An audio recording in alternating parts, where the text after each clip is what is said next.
हमारी साइकिल है फर्राटेदार, लेकर जाती हमको गांव के उस पार। ओहो, निकला हूँ मैं करने दूध का व्यापार। मनसुख सुनीता चाची के घर के बाहर साइकिल रोकता है और घंटी बजाता है।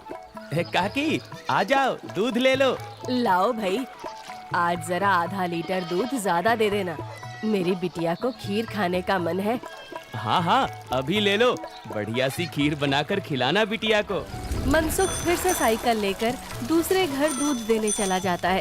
अरे मनसुख भाई, ये लो तुम्हारे दूध के पैसे, आज महीना पूरा हो गया ना? हाँ दीदी, लाओ दो, आपका हिसाब एकदम साफ रहता है, आप एकदम समय पर पैसे दे देती हो। अरे मनसुख भैया, तुम गांव में सबसे सस्ता दूध देते हो और रोज समय पर भी आते हो, तो फिर हमारा तो फर्ज बनता है ना कि तुम्हें समय से तुम्हारे पैसे दें। अरे आपका धन्यवाद दीदी। अच्छा, मैं चलता हूँ। हाँ, इस दूध वाले की ज्यादा तारीफ नहीं कर रही थी तुम? अरे तो और क्या, सच ही तो कह रही थी, मैंने कुछ गलत कहा क्या? अरे मनसुख इतना ईमानदार है बेचारा। पहले हम शहर से पैकेट वाला दूध मंगाते थे, वो कितना महंगा पड़ता है, और उसे लेने के लिए आपको इतनी दूर दुकान तक जाना पड़ता था। बेचारा मनसुख तो घर तक दूध दे जाता है और पैसे भी शहर वाले दूध से कम लेता है। और तो और। अरे बस बस भाग्यवान, और ना बताओ, मैं समझ गया कि मनसुख बहुत बेचारा और ईमानदार है। अब मुझे माफ करो और जरा एक कप चाय पिला दो। हाँ हाँ, अभी लाती हूँ। उधर मनसुख अपना सारा काम खत्म करके घर पहुँच जाता है। अरे आप आ गए, आज देरी हो गई। अरे पूछो मत, साइकिल का टायर रास्ते में पंचर हो गया था, उसे ठीक कराने में बहुत देर लग गई। ओहो, तो आप एक मोटर गाड़ी क्यों नहीं खरीद लेते? इस साइकिल पर काहे चलते हैं जब ये इतनी खटारा है तो? ताकि मैं भोला, सीधा और गरीब लग सकूं। क्या क्या मतलब? अरे अगर मैं मोटर गाड़ी से चलने लगा तो गांव वाले सोचेंगे नहीं कि इस गरीब दूध वाले के पास इतना पैसा आखिर आया कहां से? हाँ, कहां से क्या? दूध बेचकर? और कैसे? मनसुख उठकर खड़ा होता है और सीधा अपने तबेले में जाता है, जहां मीना ने जानवरों का ताजा दूध निकाल कर रखा था। लेकिन सबको पता है कि सिर्फ दूध बेचकर कोई मोटर गाड़ी खरीदने के लायक नहीं हो जाता है। मनसुख ताजा दूध निकालकर उसमें अरारोट मिलाने लगता है। अरे रुकिए रुकिए, ये दूध तो हमारे इस्तेमाल का है, इसमें अरारोट क्यों मिला रहे हैं? अरे मूर्ख औरत, कितनी बार तुमसे कहा है कि हमारे इस्तेमाल का दूध अलग रखा करो।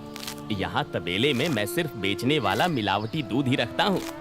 जी जी, माफ करिएगा, अभी हटा देती हूँ। गांव वालों की सोच के विपरीत मनसुख राम तो एक बहुत ही लालची और चालाक दूध वाला था। मीना दूध हटाकर ले जाती है और मनसुख हंसता हुआ खुद से कहता है, गांव वालों की नजर में मैं एक बेचारा गरीब दूध वाला हूँ, तो वही रहने दो। मेरा असली चेहरा कभी किसी के सामने नहीं आ पाएगा। और मैं ऐसे ही मिलावटी दूध बेच बेच कर बहुत सारा धन जमा करता रहूंगा। मनसुख की धोखेबाजी की गाड़ी ऐसे ही मजे से चल रही थी।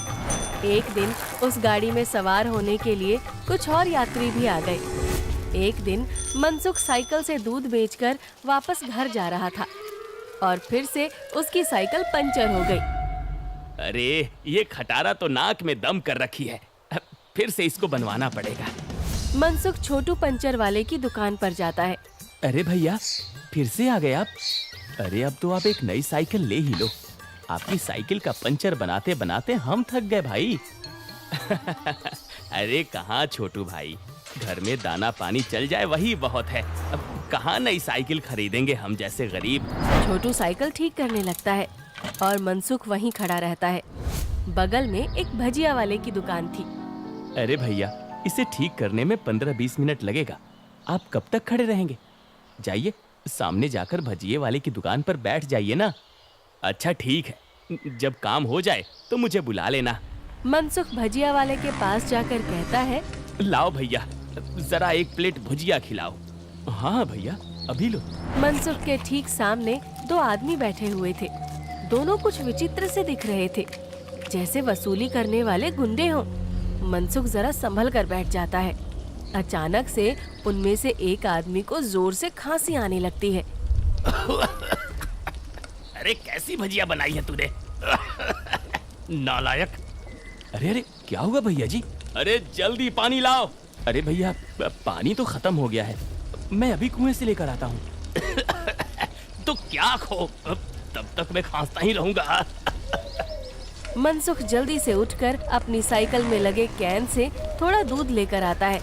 लो भैया, इससे तुम्हें राहत मिलेगी। वो आदमी जल्दी से दूध पी लेता है और उसकी खांसी रुक जाती है। अब जाकर आराम मिला, तुम्हारा धन्यवाद। कोई बात नहीं भैया, इंसान ही इंसान के काम आता है ना। ये लो भैया आपकी भजिए। अच्छा मैं अभी पानी भर के लाता हूँ, कहीं किसी और को जरूरत पड़ी तो पहले से रहना चाहिए ना। जब भजिया वाला चला जाता है तो मनसुख को अकेला पाकर वो गुंडे जैसा दिखने वाला आदमी मनसुख से कहता है, काफी शुद्ध दूध बेचते हो। क्या क्या मिलाया था दूध में? ये सुनकर मनसुख सकपका जाता है और भजिया उसके हाथ से गिर जाती है। क्या क्या मतलब है आपका भैया? मतलब ये कि ये दूध तो बहुत मिलावटी था, चक्कर ही पता चल गया। आज तक गांव में कोई भी मनसुख के मिलावटी दूध का स्वाद नहीं समझ पाया था और इस नए आदमी ने एक घूंट पीकर ही समझ लिया। मनसुख बहुत घबरा जाता है। देखो भैया, इस बारे में किसी को कुछ मत बताना। चाहो तो मुझसे कुछ पैसे ले लो, मेरे सालों का बना बनाया धंधा है, इसे चौपट मत करना। अरे हम तुम्हारा धंधा चौपट करने नहीं आए हैं, बल्कि हम तो तुम्हारे धंधे में 4 चांद लगवा देंगे। क्या मतलब है तुम्हारा? देखो भाई, मिलावट तो तुम कर ही रहे हो, तो हम तुम्हें मिलावट से कुछ अलग करने को नहीं कहते। तुम बस अपने दूध में ये मिला देना। वो गुंडा मनसुख के हाथ में एक पाउडर की पुड़िया थमाता है। ये क्या चीज है भाई? नहीं नहीं, ये नशे वशे का व्यापार नहीं करता मैं। ये सब तुम अपने ही पास रखो। अच्छा, मतलब सिर्फ दूध में अरारोट मिलाने का व्यापार ही करते हो? चलो ठीक है, कोई बात नहीं। हमने सोचा था तुम भी 4 पैसे ज्यादा कमा लो, मगर ये तो अपना अपना भाग्य है। क्या? अरे मैं तो मजाक कर रहा था। मैं तैयार हूँ भाई। अब सामने से आती लक्ष्मी को भला कौन मना कर सकता है। लाओ लाओ, पुड़िया इधर लाओ। ये हुई ना बात। तो फिर ये लो, इस एक पैकेट को एक बड़े दूध के केन में मिलाना। इससे कम या ज्यादा में नहीं, तभी स्वाद में किसी को अंतर नहीं पता चलेगा। और हाँ, इसे मिलाने के बाद तुम्हारे दूध की डिमांड गांव में 4 गुना हो जाएगी। लोगों को ये बहुत अच्छा लगने लगेगा और चाह कर भी बिना इसे कोई पिए रह ही नहीं पाएगा। एक पुड़िया का 1000 रुपए हुआ। अरे अब ये तो बहुत ज्यादा है भैया। अच्छा, ज्यादा लग रहा है? अब चलो कोई बात नहीं, मत खरीदो। अभी ये भजिया वाला आएगा ना, तो इसे ही बेच देंगे। ये तो खुशी खुशी 1000 रुपए में खरीद लेगा। अरे अरे नहीं, रुको रुको, मैं देता हूँ ना पैसे। ये लो। शाबाश, चलो अगले हफ्ते मिलते हैं। मनसुख की साइकिल ठीक हो गई थी और वो पुड़िया लेकर वापस घर जाता है। जब मनसुख दूध में पुड़िया मिला रहा था, तभी वहाँ पर मीना आ जाती है। अरे ये आप क्या कर रहे हैं जी? ये है जल्दी से अमीर होने का शॉर्टकट। बहुत हुआ अरारोट मिलाना, अब देखो कितनी जल्दी हम अमीर होते हैं। अरे वाह, आप तो बहुत समझदार आदमी हैं। कितना अच्छा हुआ जो मेरी माँ ने आपसे मेरी शादी करवाई। अच्छा, काश मैं भी ऐसा ही कह सकता, भाग्यवान। जी क्या? मैं समझी नहीं। नहीं नहीं, कुछ नहीं। अच्छा ठीक है, मैं खाना बना रही हूँ, आप जल्दी से हाथ मुंह धोकर आ जाइए। 1 हफ्ता बीत गया और मनसुख के दूध की डिमांड वाकई में बढ़ गई थी। उसे अच्छा खासा मुनाफा होने लगा था और उसका लालच भी अब 2 गुना हो गया था। मुझे कम से कम 10 पुड़िया दे दो, लेकिन हमेशा संभल कर इसका इस्तेमाल करना। कुछ भी हो जाए, हमने जितना बोला है उससे ज्यादा पाउडर मत मिलाना दूध में, वरना लेने को देने पड़ सकते हैं। हाँ हाँ, मैं ध्यान रखूंगा।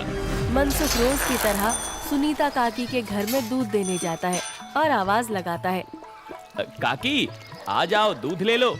मनसुख के आवाज लगाने पर अंदर से सुनीता काकी की जगह एक जवान लड़का आता है। लाओ भैया, दूध मुझे दे दो। अरे आप कौन है? आपको पहले तो कभी गांव में नहीं देखा। अरे मनसुख, ये मेरा भतीजा है, अपने पिताजी के साथ यहाँ कुछ दिनों के लिए छुट्टी पर आया है। अच्छा, छुट्टी पर? शहर में क्या नौकरी करते हो भैया? पुलिस में हूँ। पुलिस का नाम सुनते ही मनसुख घबरा जाता है और उसके हाथ से बर्तन छूट जाता है। सारा दूध नीचे गिर जाता है। अरे अरे, ये क्या हो गया? ये दूध कैसे गिर गया? वो गलती से हाथ से बर्तन फिसल गया था काकी। कोई बात नहीं, दूसरा दूध दे दो। अरे नहीं, आज तो दूध खत्म हो गया है काकी। मैं कल आता हूँ ना। अच्छा, अब मैं चलता हूँ। हाँ? इतना कहकर मनसुख जल्दी से वहाँ से भाग जाता है। मनोज और सुनीता दोनों को मनसुख की ये हरकत बहुत अजीब लगती है। ये इसे क्या हो गया? इसने ऐसा तो पहले कभी नहीं किया। होगी जरूर कोई बात। खैर चलिए अंदर चलते हैं बुआ जी। आज तो बाल बाल बचा। कहीं उस पुलिस वाले को सच का पता चल जाता तो आज तो मैं गया काम से। बाकी की जिंदगी जेल के अंदर काटनी पड़ती। उफ। अरे क्या हुआ जी? आप ऐसे हाफ क्यों रहे हैं? फिर से कुत्तों ने दौड़ा दिया था क्या? अरे चुप करो तुम। तुम्हारे ही बोलने की कमी है इस वक्त। अब जाओ यहाँ से। मेरे सर में दर्द हो रहा है। उसे और मत बढ़ाओ। क्या आप भी? मैं जब भी बोलती हूँ पता नहीं कैसे आपके सिर में दर्द होने लग जाता है। ओफो, तुम्हारे सामने आकर बैठना ही पाप है। मैं जा रहा हूँ यहाँ से। मनसुख गुस्से में घर से बाहर जाने लगता है और तभी वो देखता है कि सामने से मनोज चला आ रहा है। अरे दादा रे, ये वापस यहाँ क्यों आ रहा है? मनसुख जल्दी से वापस घर के अंदर भाग जाता है।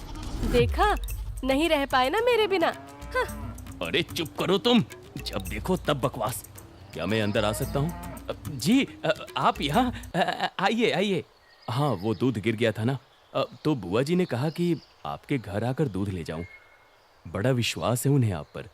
मैंने कहा कि पास की किसी दुकान से जाकर दूध ले आऊं, लेकिन उन्होंने कहा कि मनसुख भाई के वहां से ही दूध लेकर आओ। अरे ऐसी बात है क्या? ये तो काकी का बड़प्पन है, वरना मैं तो बस मामूली सा दूध वाला हूँ। अच्छा, ऐसा लगता तो नहीं है। गांव में तो आपके बहुत चर्चे हैं। मैंने तो आज तक किसी आम दूध वाले का इतना नाम नहीं देखा है।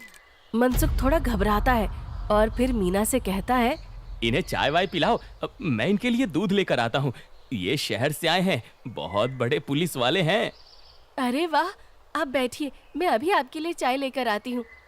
मनसुख तबेले में जाकर शुद्ध दूध निकालता है। अरे अब मैं क्या करूँ? इसे मिलावटी दूध कैसे दूँ? और अगर एकदम शुद्ध दूध दिया तो फिर सुनीता काकी को स्वाद अलग लगेगा। ये तो मैं अच्छा फंस गया हूँ। मनसुख सोच विचार में डूबा था और उधर मीना चाय बनाकर ले आती है। लीजिए, गर्मा गर्म चाय और पनीर के पकौड़े खाइए। मनसुख तबेले से बाहर आकर बहाना बनाता है। अरे आज इतनी गर्मी है ना, जो भी बचा हुआ दूध था वो तो फट गया। माफ करना, आप इतनी दूर आए और दूध ही नहीं बचा। अरे चलिए कोई बात नहीं, आज हमारे नसीब में आपके यहाँ का दूध नहीं लिखा है तो कोई बात नहीं। वैसे भाभी जी ने बहुत कमाल की चाय और पकौड़े बनाए हैं। एकदम शुद्ध दूध और पनीर का स्वाद था। अब मैं चलता हूँ। मनोज इतना कहकर चला जाता है।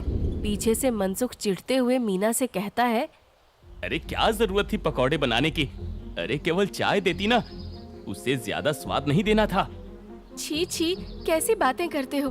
मेहमान तो भगवान होता है ना। ओफो, तुमसे बहस करना ही बेकार है। गुस्से में मनसुख चला जाता है। मनोज के डर से कुछ दिनों तक मनसुख किसी को भी दूध देने नहीं जाता और बीमारी का बहाना लगा देता है। ये क्या चल रहा है दूध वाले? तुम हमसे पुड़िया क्यों नहीं ले रहे हो? कहीं किसी और से सौदा तो नहीं कर लिया? अरे नहीं, गांव में एक पुलिस वाला आकर ठहरा है। उसके रहते मैं मिलावटी दूध नहीं बेच सकता। कुछ दिन इंतजार करना पड़ेगा। क्या? अच्छा ठीक है, तब तो हमें मिलाना भी नहीं चाहिए। इसी तरह मनसुख और गुंडों का काम कुछ दिन तक ठप रहता है। एक दिन अचानक से मनसुख देखता है कि मनोज सवेरे ही बैग लेकर स्टेशन की तरफ जा रहा था। अरे आप वापस जा रहे हैं? हाँ भाई, मेरी आज शहर की वापसी की ट्रेन है। अगली बार आऊंगा तो अपनी तबीयत बढ़िया रखना, तब तुम्हारे घर का शुद्ध दूध और पनीर जरूर खाऊंगा।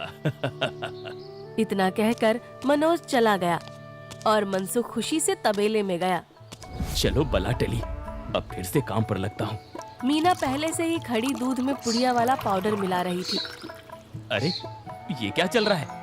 वो मैंने सोचा आप बहुत दिनों से काम पर नहीं गए हैं तो आज आपसे कहूँगी काम पर जाने को, और ये पाउडर यहीं रखा था, तो मैंने सोचा मैं ही मिला दूं। मनसुख ने देखा कि मीना के हाथ में एक पुड़िया थी। अरे तुम अपने काम से काम रखा करो, ज्यादा मेरे काम में अपनी नाक मत घुसाया करो। हटो अब। मनसुख दूध की कैन लेकर चला जाता है। मीना चिढ़ते हुए जमीन पे पड़ी 4 और पुड़िया उठाते हुए खुद से कहती है, जब देखो तब चिल्लाते रहते हैं। इनका काम आसान करने पर भी चिल्लाते हैं। 5 पुड़िया दूध में डाल दी तो इन्हें तो आसानी हुई ना, कभी समझते ही नहीं। मनसुख दूध सारे गांव में बांटकर घर आ गया। उफ, इतने दिनों बाद आज काम किया, मैं तो बड़ा थक गया। जैसे ही मनसुख सुस्ताने बैठा, उसके कॉलर पर मनोज ने हाथ रखा। मनोज को देखकर मनसुख के होश ही उड़ गए। तुम यहाँ?